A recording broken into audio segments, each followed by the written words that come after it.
Coordination of bank pensioners and retired অর্গানাইজেশনের উদ্যোগে বৃহস্পতিবার রাজধানীর প্যারাডাইস চৌমুহনীতে আয়োজিত হল 5 ঘণ্টার গণ অবস্থান ও ধর্ণা। সকাল 9টা থেকে দুপুর 2টা পর্যন্ত চলে এই কর্মসূচি। মূলত পেনশন পূর্ণ মূল্যায়ন সহ একাধিক দাবি দেওয়ার ভিত্তিতে এই আন্দোলন সংগঠিত করেন অবসরপ্রাপ্ত ব্যাংক কর্মচারীরা। সংগঠনের নেতৃত্ব জানান, বিগত 30 বছর ধরে পেনশনারদের পেনশন পূর্ণ মূল্যায়ন হয়নি। এটি অবিলম্বে বাস্তবায়নের দাবি তোলেন তারা। পাশাপাশি তাদের অন্যান্য দাবিগুলির মধ্যে রয়েছে IBA group medical insurance premium ব্যয় সংশ্লিষ্ট ব্যাংক কর্তৃপক্ষকে বহন করতে হবে, অ্যাপেক্স লেভেল পেনশনভোগী সংগঠনকে পরামর্শদায়ক অধিকার প্রদান করতে হবে, 10 বছর পর কমিউনিটেশন রেস্টোর করতে হবে, স্পেশাল অ্যালাউন্সকে পেনশন ও গ্র্যাচুইটি অংশ হিসেবে অন্তর্ভুক্ত করতে হবে। সংগঠনের এক নেতা বলেন, আমরা 30 বছর ধরে পেনশন পুনঃ মূল্যায়নের দাবি জানিয়ে আসছি। কেন্দ্রীয় সরকার আজও তা কার্যকর করেনি।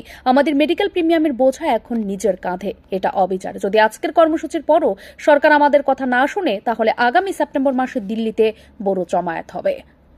আজকের যে এই ধর্ণা কর্মসূচি পালিত হচ্ছে, সেটা সারা ভারতবর্ষে একই সময়ে প্রায় প্রতিটি রাজ্যে এই কর্মসূচি পালিত হচ্ছে।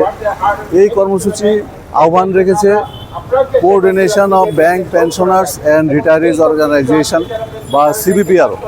ব্যাংকের সমস্ত পেনশন সংগঠনগুলির প্রতিনিধিরা মিলে এই কোঅর্ডিনেশন কমিটি গঠন করেছে।